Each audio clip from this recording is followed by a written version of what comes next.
There is a specific kind of man who never ends up on anyone's crisis radar. He pays his bills. He shows up to work. He fixes things when they break. He doesn't ask for much, and when he is struggling, he figures it out quietly, alone, in the same way he has figured out everything else, without making it anyone else's problem. Nobody worries about him. Not because nobody cares, but because he has spent 30 years building a version of himself that doesn't require worrying about. He is the man who handles things. He is the one other people call when their lives fall apart. And somewhere along the way, without making a decision about it, he stopped having anyone to call when his did.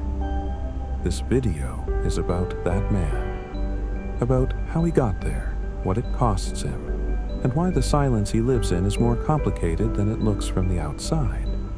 He is not broken. He is built. Built very specifically by very specific circumstances to be exactly this way. And the thing nobody tells you about being built for self-sufficiency is that it works. For a long time, it genuinely works. The problem is what happens when it stops. Most people assume that men who live isolated, emotionally contained, quiet lives are either depressed or antisocial. That is almost never accurate. The men we are talking about are usually competent, unusually competent.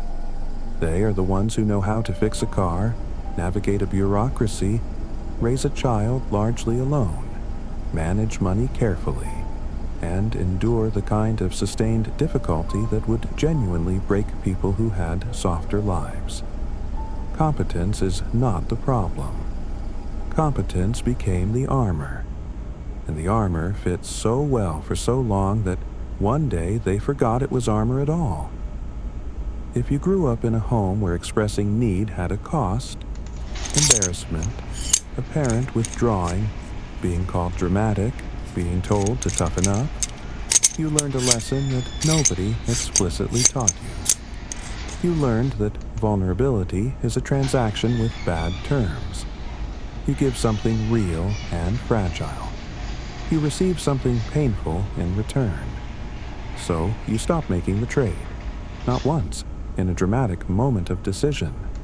Slowly, repeatedly, every small suppression reinforcing the last one. Until the suppression is no longer something you do. It is something you are.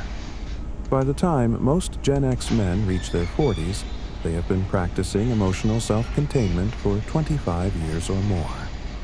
They are extraordinarily good at it. They can sit in a room full of people and feel nothing they would describe as loneliness. They can go weeks without a conversation that touches anything real. They can watch their social world narrow year by year, the way a river narrows as you move away from the source. And they can tell themselves, honestly and without drama, that they are fine. And they are fine.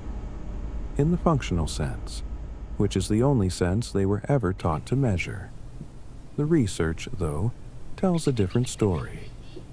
The AARP conducted a friendship study on Gen X men in early 2026.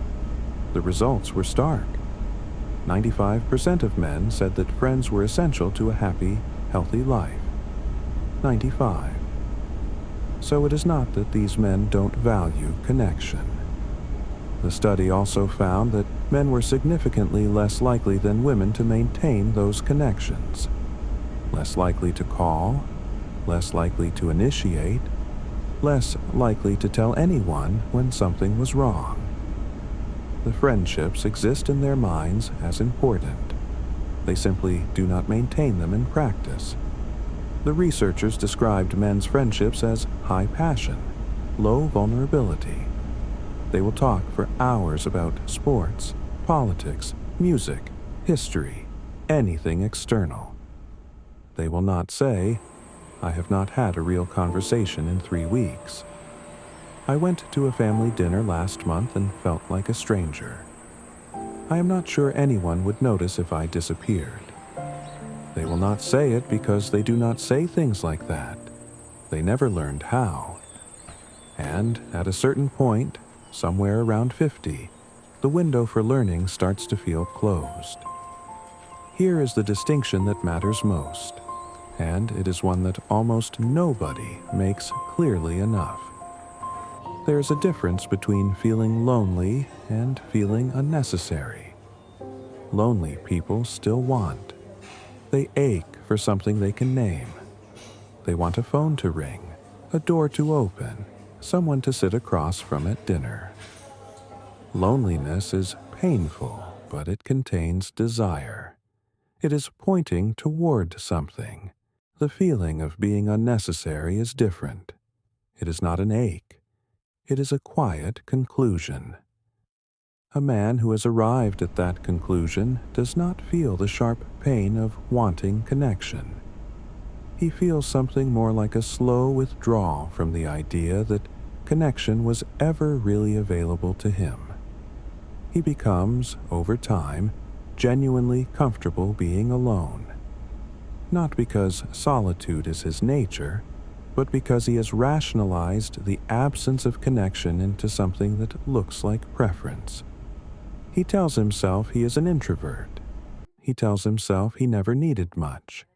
He tells himself the silence is peaceful, and some of that is true. But underneath the preference is a history, and underneath the history is a wound that was never treated because it never looked like a wound. It looked like strength. There is a specific question that lives inside men like this, unasked, unspoken, running as a low frequency underneath everything. The question is not, does anyone love me? It is something quieter and more corrosive. The question is, if I stopped being useful, would anyone still want me here? Most of them already know the answer they believe, even if they have never put it into words. The man who stops calling does not stop calling because he ran out of things to say. He stops calling because somewhere along the line he concluded something that he has never examined closely enough to challenge. He concluded that if he has to ask for care, it is not real. That a connection you have to maintain is a connection already failing. That reaching out is a form of imposition. That the people in his life are busy or distant, or have their own problems, or have moved on without him, and that contacting them would be awkward, and that the awkwardness means he missed his window, and that missing his window means the opportunity is gone. Pride is involved, absolutely. But it is not arrogant pride. It is the exhausted pride of a man who has been self-sufficient for so long that accepting help feels like a structural collapse. Like admitting that the version of himself he has maintained for decades was, in some way, a performance. It was not a performance. It was survival. But by the time you are 55, it is very hard to tell the difference. A 2025 report from Cigna found that 60% of Gen X adults qualify as lonely. 60%. Not sad, not struggling in visible ways. Lonely. People with jobs and houses and routines and cars and children they love and histories that matter. The loneliness does not look like loneliness. It looks like a man who is busy, who is fine, who will change the subject if you push him on it. And the cruelest part is that this man is often the emotional infrastructure for everyone around him. He is the one his adult kids call when something breaks. He is the reliable one at work. He is the friend who shows up when everyone else is flaky. He is present for other people's lives in concrete, practical, consistent ways. He just doesn't let anyone be present for his. There is a specific kind of exhaustion that comes from being the person who gives and never receives. Not because no one is offering, but because you have made yourself structurally unable to receive. You have arranged your life so that needing people feels shameful. You have internalized the lesson so thoroughly that when someone does try to reach you, really reach you, past the competence and the reliability and the dry humor, you deflect. Not because you don't want it, because you genuinely don't know what to do with it, because care, directed at you, feels unfamiliar in a way that resembles danger. Psychologists call what many of these men carry insecure avoidant attachment. It develops in childhood when emotional needs are consistently unmet, dismissed, or punished. The child learns to suppress the need rather than risk the cost of expressing it. The adaptation is functional. The child survives. The adult, 40 years later, still flinches when someone asks if he is okay. Not all of these men had dramatically bad childhoods. Some had quiet ones. Fathers who worked and provided and were physically present but emotionally unavailable. Mothers who were stretched thin by their own difficulties. Families where love was demonstrated through action, through sacrifice, through presence, but never spoken, never made explicit. You knew you were loved because your father fixed your car, not because he asked how you were feeling. And you learned from that how love is supposed to look, and you replicated the only model you were given. So here he is, somewhere between 50 and 60. The house is his. The silence is his. He has built a life that functions extraordinarily well for one person. He has hobbies that ask nothing of anyone. He has routines that sustain him. He has, by every external measure, figured it out. And some days he genuinely has. Some afternoons when the light is right and the project is going well, and the world has not asked anything of him, there is something that approaches peace. Real peace, not performed peace. The quiet of a man who has accepted his circumstances without resentment. But there are the other days, the ones he does not talk about. A medical appointment with results he is waiting on, and there is no one to text when he gets home. A birthday that passes without a call from anyone who remembers why that birthday was difficult 20 years ago. A moment at 2 a.m. when the house makes a noise and there is no one next to him to say, "Did you hear that?" And the absence of that person is not dramatic. It is just very, very quiet. Or the most ordinary version, which is somehow the worst. Sitting down to eat and realizing that no one in the world knows exactly where he is right now, or whether he ate, or whether he is having a good day or a bad one, or whether the thing that has been bothering him for 3 weeks is getting better or worse. Not because he is forgotten, but because he made himself forgettable. Because self-sufficiency, taken far enough, starts to look like invisibility. The AARP friendship study found something that captures this precisely. Men's friendships often last 20 years or more. They hold on to the same people from high school, the military, their first job. They maintain those connections in their minds as real and important. But they do not maintain the actual connection. The wire goes dead, not from anger or conflict, from silence, from nobody picking up the phone, from the tacit agreement shared by both men in the friendship that reaching out without a practical reason is somehow unnecessary.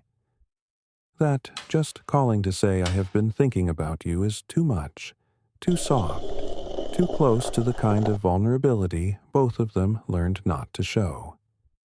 Women call to check in. Men wait for a reason to call, and sometimes years go by without one. What makes Gen X men specifically different from any other group in this situation is the particular historical and cultural moment they grew up in. They were children in the 70s and teenagers in the 80s. This was a specific era of child rearing. Children were largely independent, latchkey kids, home alone after school, managing themselves, feeding themselves, navigating the neighborhood without supervision. This was not neglect, usually. It was the culture. Children were expected to figure things out. What that era produced in a generation of men was extraordinary practical competence paired with profound emotional underdevelopment. Not because their parents were bad people, because nobody was teaching emotional intelligence in 1979. Because the fathers of Gen X were themselves World War II and Korean War babies who had been shaped by their own profound suppression. The inheritance was silence passing down through generations, each one surviving it, each one passing it intact to the next. So, no, he is not broken. He was assembled by people who were also assembled, doing the best they could with what they were given. He learned what he was taught. He became what the circumstances required. He is, in many ways, a masterpiece of adaptation. The question is just whether the thing he adapted to is still the thing he is living in. Whether the armor he built for a world that required it is still necessary now that the world has changed, or whether he is simply carrying it because he forgot, a long time ago, that it is possible to put it down. Here is what nobody ever tells the man who lives alone in a quiet house and calls it peace. You are allowed to need people. Not as a failure, not as a weakness, not as an imposition.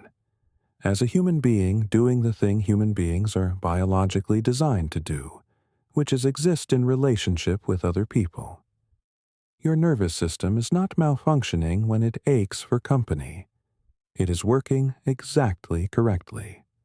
The ache is not a character flaw. It is information. The men who tend to thrive in the second half of life, not just survive, but genuinely thrive, are almost always the ones who, at some point, allowed themselves to be known. Not perfectly. Not with dramatic confessions or emotional breakdowns. Just known. Allowed someone to sit close enough to see the actual person, not the functional version. Allowed a friendship to be something more than logistics and sports scores. Picked up the phone not because there was a reason, but because there didn't need to be one. That is not a small thing.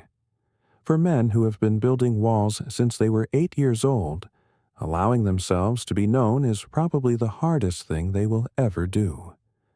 Harder than the job they kept for 30 years. Harder than the marriage that fell apart. Harder than all the practical problems they solved with competence and patience and silence. But it is available. Even now. Even at 55. Even for the man who hasn't called anyone in 3 years, who assumes everyone is busy, who believes the window closed a long time ago.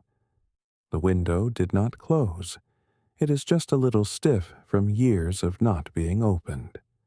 There is a man on the other end of that phone call, the one you haven't made, who is sitting in his own quiet house, having concluded his own version of the same story, waiting for a reason to pick up. He won't call first. You probably know that about him. You know it because you are both the same person, built the same way, by the same era, carrying the same armor. One of you has to go first. That's it. That's the whole thing.